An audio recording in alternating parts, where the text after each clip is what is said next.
Les troubles du spectre autistique chez la fille. Des signes parfois discrets, mais une difficulté réelle. La maîtresse signale que ma fille de 4 ans ne joue pas avec les autres enfants dans la cour. Au lieu de cela, elle se cache dans des coins calmes jusqu'à la fin de la récréation.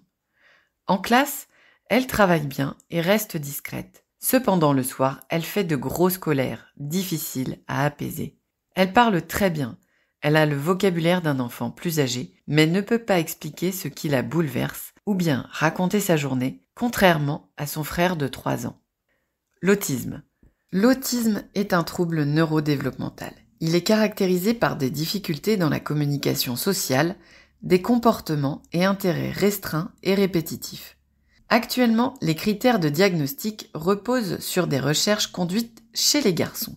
Les manifestations de l'autisme peuvent différer significativement entre les sexes. Les petites filles autistes peuvent présenter des signes plus variés et discrets que les garçons, mais aussi parfois présenter des caractéristiques très proches. Cet article explore ces manifestations subtiles chez les filles. Manifestations de l'autisme chez les filles. Les petites filles autistes peuvent interagir socialement et nouer des amitiés plus facilement que les garçons. Toutefois, leurs relations peuvent être superficielles et basées sur l'imitation de comportements sociaux qu'elles ne comprennent pas bien. Elles peuvent avoir une amie préférée qui les aide à établir des relations ou être assez solitaires en raison de leurs échecs à nouer des contacts, ce qui peut les faire souffrir. Paradoxalement, elles peuvent être aussi très populaires. Développement du langage. Les filles autistes peuvent développer un langage oral plus riche que les garçons, mais les subtilités des interactions sociales leur posent des difficultés. Elles ont du mal à comprendre les expressions faciales, le ton de la voix et les émotions de leurs interlocuteurs. Cette difficulté à savoir quoi faire des émotions ressenties est souvent une grande source d'angoisse. Souvent, elles identifient et elles ressentent même fortement les émotions des autres, mais peinent à en identifier les causes et à déterminer comment soulager la personne en face d'elles. Les aider à comprendre les émotions des autres, mais aussi les leurs, ainsi que leur proposer des stratégies pour y répondre, apprendre à consoler, utiliser son souffle pour s'apaiser par exemple, peut être d'une très grande aide. Jeux et intérêts.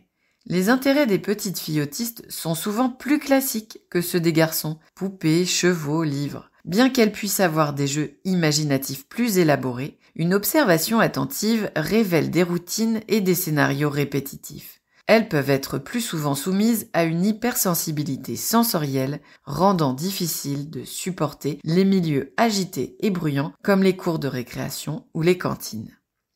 Les jeux qu'elles ont développés peuvent être un véritable point d'appui pour leur apprendre à jouer avec d'autres enfants. Réaction émotionnelle. Il arrive que les filles ne manifestent pas leur inconfort en public.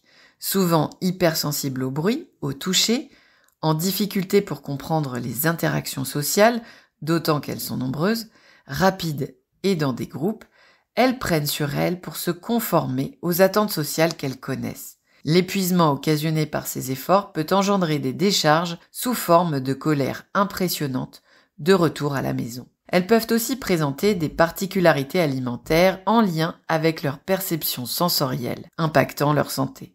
Les parents sont tout à fait légitimes pour évoquer d'éventuelles difficultés alimentaires auprès de leur médecin et chercher avec lui des solutions appropriées. Il en existe beaucoup. Stratégie de résilience. Certaines filles autistes développent des stratégies sophistiquées pour masquer leurs difficultés sociales.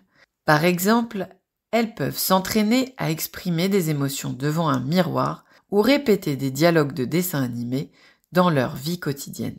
Il arrive aussi qu'elles échouent à adopter les attitudes de tout le monde et présentent un comportement jugé étrange. Un environnement familial compréhensif et encourageant est crucial pour soutenir leur développement et renforcer leur confiance en elles. Pression sociale et risque. Les filles autistes, en s'efforçant de se confronter aux attentes sociales, sont plus à risque de développer des troubles de l'humeur et des troubles anxieux. La pression sociale peut entraîner une fatigue sociale importante et une détresse accrue. Le manque de diagnostic et de soutien approprié peut mener à un isolement social, des difficultés à se défendre contre le harcèlement et une souffrance profonde. La famille ne doit pas hésiter à alerter l'équipe enseignante dès qu'elle s'aperçoit de l'isolement ou du malaise de son enfant. Recherche et diagnostic. Les chercheurs travaillent à développer des outils de diagnostic prenant en compte les manifestations uniques de l'autisme chez les filles. À la date de rédaction de cet article en 2024, il nous manque encore cruellement. Avoir un doute et consulter des professionnels compétents est cependant crucial.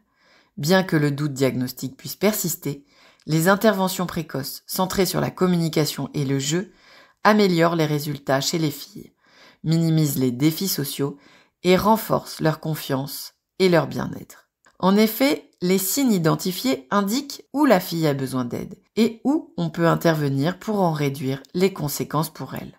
Les parents peuvent faire appel aux orthophonistes, mais aussi aux psychologues spécialisés en autisme et aux équipes éducatives en mesure d'intervenir sur les lieux de vie et de scolarisation de leurs filles. Soutien parental. Les parents peuvent soutenir leur fille en observant les points suivants. Observation et confiance. Avoir confiance dans leurs observations car les filles peuvent masquer leurs difficultés en public et se dévoiler seulement à la maison. Respect de la personnalité. Honorer la personnalité de l'enfant sans chercher à la rendre conforme aux autres. Valorisation des intérêts. Les filles autistes ont parfois des centres d'intérêt plus typiques que ceux présentés par les garçons. Mais pas toujours non plus. En s'appuyant sur eux, on offre à la personne un contexte agréable dans lequel il est possible de s'appuyer pour développer les apprentissages, mais aussi les interactions sociales. Repos sensoriel. Ménager des temps de repos sensoriel comme un coin calme après l'école ou une activité physique pour décharger l'énergie. Anticipation et parfois réduction du temps social. Anticiper les situations sociales difficiles et réduire le temps d'exposition sociale si nécessaire, comme éviter la cantine certains jours. Explicitation des règles sociales. Rendre explicites les règles sociales, les causes et les conséquences des émotions. Il est possible d'utiliser des livres et des scénarios pour aider à comprendre et gérer les interactions sociales. Fourniture de scénarios sociaux. Donner des scripts sociaux qui sont comme des petits guides que les fillettes peuvent utiliser pour interagir avec leurs interlocuteurs. Les filles peuvent présenter des signes typiques de ceux observés chez les garçons ou des signes très discrets qui font qu'on ne les repère pas au milieu des autres, mais qui les épuisent. Même si le diagnostic peut être encore difficile à réaliser par manque d'outils adaptés aux filles, identifier leurs difficultés permet de les aider avec efficacité. On leur permet de comprendre leur propre fonctionnement, de savoir se protéger et se reposer quand c'est nécessaire, et surtout de vivre au milieu des autres. Chaque trajectoire de vie sera différente en fonction des forces et des défis de chacune, ainsi que des aides reçues, qui peuvent varier au fil du temps et des besoins.